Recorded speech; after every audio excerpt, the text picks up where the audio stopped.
भारत की कार्रवाई का साथ देने के बजाय पाकिस्तान ने भारत पर ही हमला करना शुरू कर दिया। अस्सलाम वालेकुम दोस्तों, कैसे हैं आप? मैं हूं अदनान हुसैन। आप देख रहे हैं मेरा यूट्यूब और फेसबुक चैनल। 48 घंटे के बाद नरेंद्र मोदी मंजर-ए-आम पर आए। उन्होंने भारतीयों से खिताब किया। 22 मिनट 5 सेकंड तक ये खिताब जारी रहा और इस खिताब में नरेंद्र मोदी ने भरपूर कोशिश की कि वो शिकस्त को अपनी जीत में तब्दील करें। इस हवाले से नरेंद्र मोदी ने यह नहीं बताया कि जब पाकिस्तान और भारत के दरमियान युद्ध हो रहा था तो ये सीज फायर क्यों करवाया गया और अमेरिका ने आखिर ये सीज फायर क्यों करवाया। 12 में ये तारीख थी जब चर्चा हो रही थी कि नरेंद्र मोदी भारतीय वक्त के मुताबिक रात 8 बजे कौम से खिताब करेंगे, भारतीयों से खिताब करेंगे और गुज़िश्ता 4 दिनों में यानी 6 तारीख से 10 तारीख तक जो कुछ होता रहा था उस हवाले से तफसील बयान करेंगे। नरेंद्र मोदी ये भी एक्सपेक्ट किया जा रहा था कि वो बताएंगे कि आखिर अचानक सीज फायर क्यों कर दिया गया, क्यों डोनाल्ड ट्रंप जो थे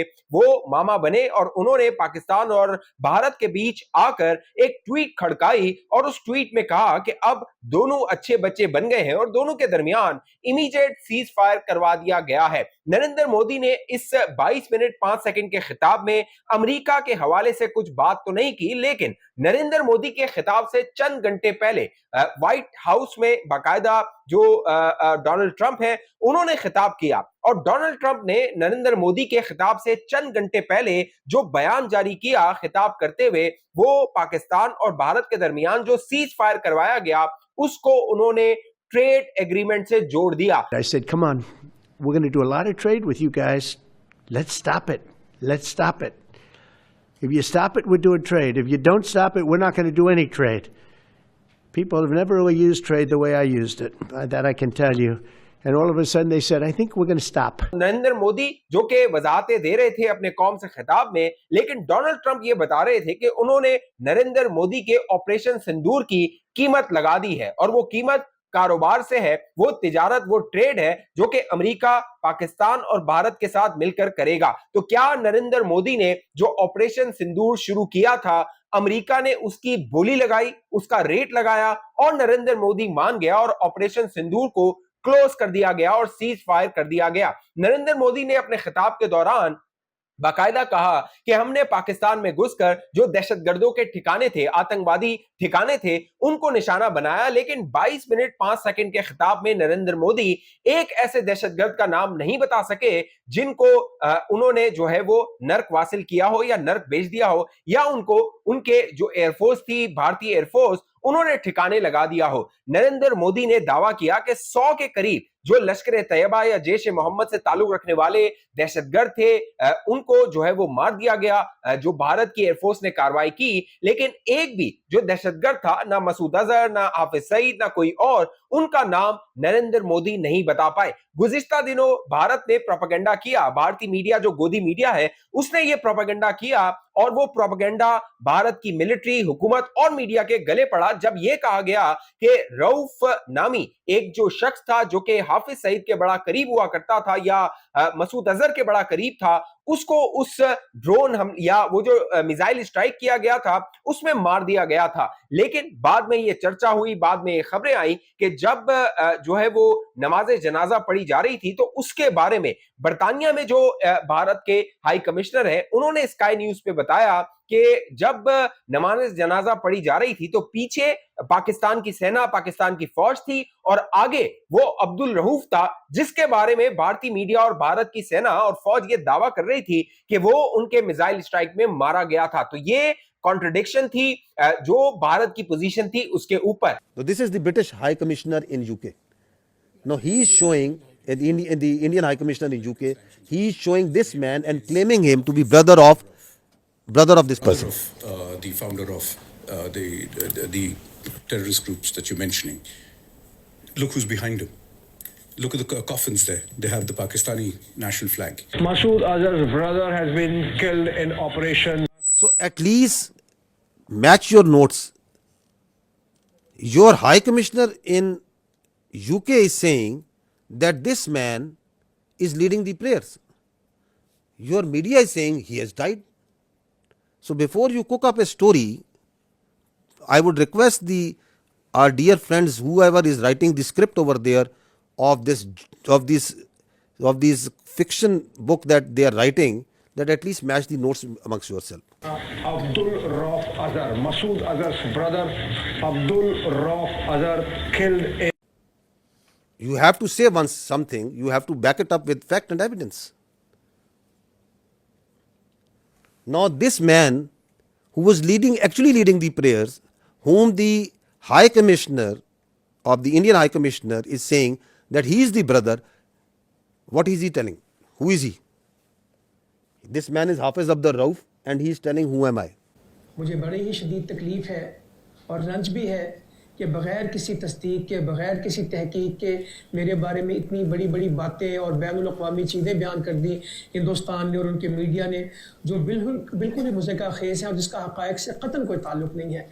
नरेंद्र मोदी की जो 22 मिनट 5 सेकंड का खिताब है, उसमें उनकी जो बॉडी लैंग्वेज थी, उससे साफ नजर आ रहा था कि नरेंद्र मोदी शिकस्त खुर्दा है। नरेंद्र मोदी को यह मालूम था कि जो पिछले 48 घंटे गुजरे हैं, उनमें जिस तरह उन पर दबाव आया, अमेरिका से दबाव आया, और अब भारत की अपनी ANI एजेंसी, जो न्यूज एजेंसी है, वो ये दावा कर रही है कि 3 दिनों में, यानी 8, 9 और 10 तारीख को 4 मरतबा मार्को रूबियो और जेडी वेंस का राब्ता हुआ भारत में। 8 तारीख को नरेंद्र मोदी का राब्ता हुआ जेडी वेंस के साथ, फिर 9 तारीख को जो जयशंकर है उनका राब्ता हुआ, और 8 तारीख को उनका राब्ता हुआ जयशंकर का दोबारा जो है वो जेडी वेंस के साथ।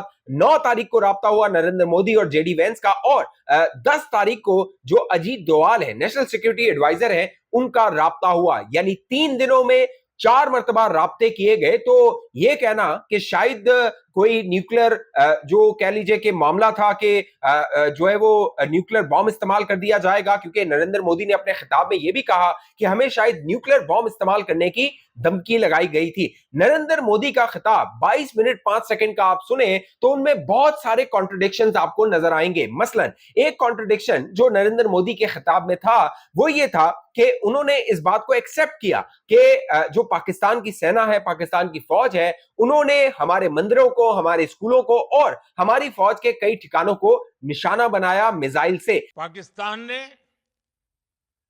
हमारे स्कूलों, कॉलेजों को, गुरुद्वारों को, मंदिरों को, सामान्य नागरिकों के घरों को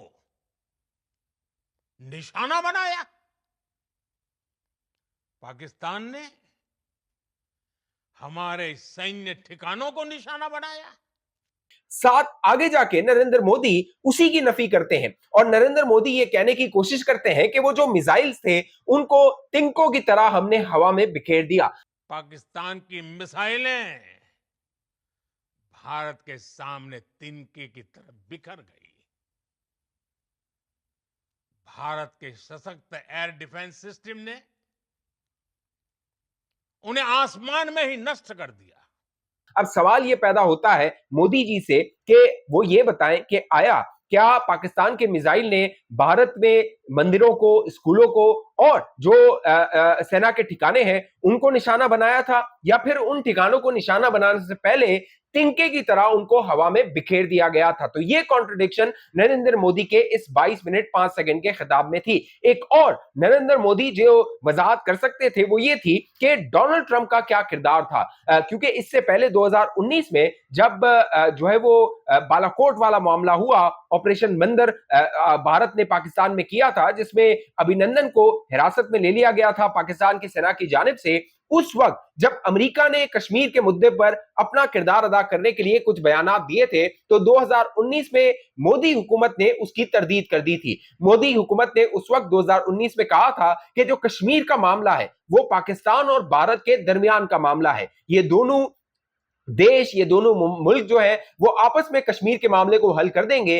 अमेरिका कुछ नहीं बनता अमेरिका का कि वो इसमें मदाखलत करे। लेकिन अब की बार जो अमेरिका ने किरदार अदा किया, अमेरिका ने बकायदा उसके जो सदर हैं, प्रेसिडेंट हैं डोनाल्ड ट्रंप, उन्होंने अपना ट्विटर पे स्टेटमेंट दिया और उसमें कश्मीर का जो मामला था उसको उठाया है। तो नरेंद्र मोदी को और भारत की हुकूमत को, चाहे वो मिनिस्ट्री ऑफ एक्सटर्नल अफेयर्स हो, जयशंकर हो या दीगर जो कह लीजिए मुतल्लिका लोग हैं, जो कि रिस्पॉन्सिबल लोग हैं, उन्हें चाहिए कि इस पोजीशन को वाजे करे कि क्या अमेरिका का किरदार कश्मीर के मामले में काबिल कबूल है या नहीं है। साथ साथ नरेंद्र मोदी ने इस बात का भी इजहार किया कि जो कह लीजिए टेररिस्ट कैंप थे पाकिस्तान में, उनका खत्म कर दिया गया है, उनका जो है वो सफाया कर दिया गया है। भारत ने आतंक के ये हेडक्वार्टर्स उजाड़ दिए। भारत के इन हमलों में 100 से अधिक खूंखार आतंकवादियों को मौत के घाट उतारा गया है। आतंक के बहुत सारे आका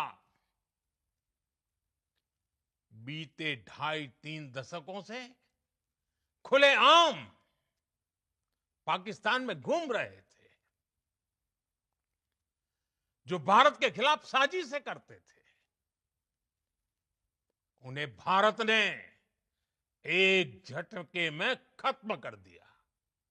तो अब सवाल यह पैदा होता है कि क्या आइंदा अगर भारत में कोई हमले होते हैं तो फिर नरेंद्र मोदी के इस दावे पर क्या सवाल नहीं उठेंगे, जब वो ये कह रहे हैं कि ऑपरेशन जो सिंदूर था उसको लेकर, उसको कह लीजिए उस पर अमल करके या उसको ऑपरेशनलाइज करके पाकिस्तान में तमाम दहशतगर्दों के ठिकानों को खत्म कर दिया गया है, उसे जड़ से उखाड़ दिया गया है। आने वाले दिनों में अगर कोई पाकिस्तान में, भारत में या कश्मीर में दहशतगर्दी का वाकया होता है तो फिर नरेंद्र मोदी से सवाल होगा कि इसके पीछे आखिर कौन है। साथ साथ नरेंद्र मोदी ने यह भी कहा कि जो पाकिस्तान था वो दुनिया से राब्ते कर रहा था और कह रहा था कि मुझे जो है वो, हमें जो है बचाया जाए। लेकिन ऑपरेशन सिंदूर के दौरान हमने देखा, बल्कि पहलगाम के जो फॉल्स फ्लैग ऑपरेशन किया गया 22 अप्रैल के बाद, उसके बाद से हमने देखा कि जो भारत की डिप्लोमेसी थी वो फेल होती हुई नजर आई। कोई भी बड़ा ताकतवर मुल्क, चाहे वो रशिया होता, चाहे जर्मनी, फ्रांस, यूएस या कोई और मुल्क, जो कि नरेंद्र मोदी जिन्हें अपना दोस्त कहते हैं, उनके राष्ट्रपति को अपना दोस्त कहते हैं, वजीर आजम और जो प्राइम मिनिस्टर और प्रेसिडेंट हैं उनको अपना दोस्त कहते हैं, कोई भी नरेंद्र मोदी के हक में बात करने को तैयार नहीं था। पहलगाम वाकये पर पाकिस्तान के खिलाफ बात करने को तैयार नहीं था। तो वो जो इंटरनेशनल एक सपोर्ट मिलनी चाहिए थी नरेंद्र मोदी को, उससे नरेंद्र मोदी बिल्कुल लग रहा था कि वो उनको हासिल नहीं हो रही है। लेकिन ये जो नरेंद्र मोदी का खिताब था 48 घंटे के बाद उनका सामने आना, क्योंकि अगर नरेंद्र मोदी ये ऑपरेशन सिंदूर में कामयाब हो गए थे तो उन्हें यह चाहिए था कि जो पाकिस्तान के वजीर आजम है, जिन्होंने हफ्ते वाले दिन यानी 10 तारीख को जब ये सीज फायर का ऐलान किया गया, उसी दिन रात को उन्होंने कौम से खिताब किया और उस खिताब में उन्होंने कौम को मुबारकबाद दी। पाकिस्तानी जो थे वो जश्न मना रहे थे, लेकिन जो भारतीय थे वो इंतजार कर रहे थे कि जो वजीर आजम नरेंद्र मोदी है उनकी पोजीशन और उनकी लाइन क्या होगी। बजाय ये नजर आ रहा है नरेंद्र मोदी जो कह रहे हैं कि टेरर एंड टॉक्स साथ साथ नहीं चल सकते। भारत का मत एकदम स्पष्ट है, टेरर और टॉक एक साथ नहीं हो सकते, यानी दहशतगर्दी और बातचीत साथ साथ नहीं चल सकती। लेकिन जब नरेंद्र मोदी ये बयान दे रहे हैं, भारतीय आवाम को ये बता रहे हैं कि दहशतगर्दी, टेरर और टॉक्स, बातचीत साथ नहीं चल सकती, उसी वक्त, उसी एन मौके पर जो पाकिस्तान और भारत के डीजीएमओ हैं वो आपस में बात कर रहे हैं, दोनों का राब्ता होता है और दोनों इस बात पर इत्तेफाक करते हैं। कहा गया था जो विक्रम मिस्री हैं, जो कि सेक्रेटरी है, फॉरेन सेक्रेटरी हैं भारत के, उनकी जानिब से कहा गया था 10 मई को कि 12 तारीख को पीर वाले दिन जो डीजीएमओज हैं उनका सुबह 12 बजे दिन के वक्त राब्ता होगा। लेकिन ये राब्ता डिले हुआ और शाम को तकरीबन 5 बजे ये राब्ता हुआ। ये राब्ता नरेंद्र मोदी के खिताब से 3 घंटे पहले हुआ और इस राब्ते में इस बात पर इत्तेफाक किया गया कि दोनों मुमालिक बॉर्डर से अपनी जो सेना, अपनी फौज है उसको पीछे हटाएंगे और जो बॉर्डर पे कह लीजिए कि फायरिंग हो रही है या दोनों तरफ से जो है वो गोलाबारी हो रही है, उसको जो है वो थाम लिया जाएगा, उसको रोक दिया जाएगा। डीजीएमओ दोनों मुमालिक के, उनके दरमियान एक मामला तय होता है जो कि लेफ्टिनेंट जनरल राजीव गानी है, जो कि भारत के डीजीएमओ है, और पाकिस्तान के मेजर जनरल काशिफ अब्दुल्ला है। इनके दरमियान एक एग्रीमेंट होता है। लेकिन नरेंद्र मोदी जब कौम से, भारतीयों से खिताब करते हैं तो वो अलग ही एक कहानी सुनाते हैं, अलग ही एक कथा और राम कहानी सुनाते हैं। तो सवाल ये पैदा होता है कि नरेंद्र मोदी की आखिर पॉलिसी क्या है? क्या नरेंद्र मोदी ये जो पूरा एपिसोड ऑपरेशन सिंदूर वाला हुआ है उसमें क्या अमेरिका से दबाव में थे, या फिर अमेरिका अपना सौदा भारत के साथ तय करना चाहता है? जब नरेंद्र मोदी अमेरिका गए थे, आपको याद होगा उस वक्त F-35 के मुआहदे एग्रीमेंट्स हुए थे। तो अब क्या ये जो पूरा ऑपरेशन सिंदूर हुआ इसमें अमेरिका इंतजार कर रहा था कि भारत फेल हो, पाकिस्तान भारत की ठुकाई लगाए और फिर जो अमेरिका है वो अपना जो सौदा है वो भारत को बेचे, F-35 जल्द से जल्द वो डील करवाई जाए। क्योंकि ऑपरेशन सिंदूर के दौरान हमने देखा जो राफेल तैयारे थे, राफेल जहाज थे, वो बुरी तरह पिट गए, वो बुरी तरह नाकाम हो गए। नरेंद्र मोदी ने अपनी आवाम को बताया था कि अगर पाकिस्तान के साथ जंग होती है, लड़ाई होती है, तो फिर ये राफेल तैयारे होंगे जो कि हमें उनके मुंह से जीत छीन के दिखाएंगे। लेकिन अब इस पूरे एपिसोड में नजर ये आ रहा है कि नरेंद्र मोदी ने जीत से अपनी शिकस्त को छीना है और फिर कौम को उन्होंने ये लॉलीपॉप देने की कोशिश की है कि हम जीत गए हैं और पाकिस्तान हार गया है। अगर पाकिस्तान हार गया होता तो पाकिस्तान ये दावा ना कर रहा होता कि भारत के 5 जहाज गिरा दिए हैं और जिनमें से 3 राफाल हैं, जबकि जो भारत की अपने एयरफोर्स के कह लीजिए डीजीएमओ है, जब उनसे इस हवाले से सवाल किया गया तो उन्होंने जवाब देने से इनकार कर दिया। होना तो यह चाहिए था कि भारत के डीजीएमओ कह देते, बिल्कुल कैटेगोरिकल कह देते, स्ट्रेट फॉरवर्ड कह देते कि भारत का कोई नुकसान नहीं हुआ, भारत के तमाम जो कह लीजिए जहाज है वो महफूज है, वो भारत में मौजूद है, और जो ये कॉम्बैट हुआ था पाकिस्तान और भारत के दरमियान उसमें भारत का कोई नुकसान नहीं हुआ, पाकिस्तान का ज्यादा नुकसान हुआ है। तो अब सवाल बनता है बीजेपी से, नरेंद्र मोदी से कि ये जो ऑपरेशन सिंदूर किया गया आखिर इसकी कीमत क्यों और कितनी लगाई गई, क्यों लगाई गई और कितनी लगाई गई? क्योंकि जो डोनाल्ड ट्रंप है वो तो बांगे दौल कह रहे हैं, बिल्कुल खुल्लम खुल्ला कह रहे हैं कि ट्रेड को मैंने धमकी लगाई थी कि अगर तुम दोनों जो है वो बाज नहीं आए, यानी पाकिस्तान और भारत बाज नहीं आए, तो मैं तुम्हारे साथ ट्रेड नहीं करूंगा। तो नरेंद्र मोदी ने ऑपरेशन सिंदूर की कीमत क्या कारोबार से लगाई है, ट्रेड से लगाई है कि अमेरिका के साथ ट्रेड की जाए, मामला को तय किया जाए? ये क्या मामला है, इसकी वजाहत होनी चाहिए। कांग्रेस जो है वो डिमांड कर रही है, राहुल गांधी डिमांड कर रहे हैं कि जो असेंबली का सेशन है वो कॉल किया जाए, वो बुलाया जाए और वहां पर जो नरेंद्र मोदी है वो ऑपरेशन सिंदूर के हवाले से बयान दे, अपनी पोजीशन की वजाहत करे। लेकिन बजाय ये नजर आ रहा है कि जो नरेंद्र मोदी की बॉडी लैंग्वेज थी उसमें उन्होंने अपने आप को संभालने की कोशिश की है, लेकिन नरेंद्र मोदी को इसका बड़ा सियासी पॉलिटिकल नुकसान होने वाला है। इस हवाले से आप दोस्तों की जो भी राय नीचे कमेंट कीजिए। अब तक ये चैनल आपने सब्सक्राइब नहीं किया, जरूर सब्सक्राइब करके साथ घंटी का निशान है वो दबाइए। अपने ओपिनियन का इजहार नीचे कमेंट में लाजमी कीजिए, लेकिन उसमें कोशिश कीजिए थोड़ी सी मंतक, थोड़ी सी लॉजिक, थोड़ी सी रीजन हो, ताकि आपकी बात को जो है वो पढ़ने में मजा भी आए, आपकी बात को जानकर मजा भी आए। फेसबुक पे देखने वाले दोस्त पेज को लाइक फॉलो करके इस वीडियो को लाजमी शेयर कीजिए। अगली वीडियो तक मुझे इजाजत दीजिए, अपना ख्याल रखिएगा। पाकिस्तान जिंदाबाद।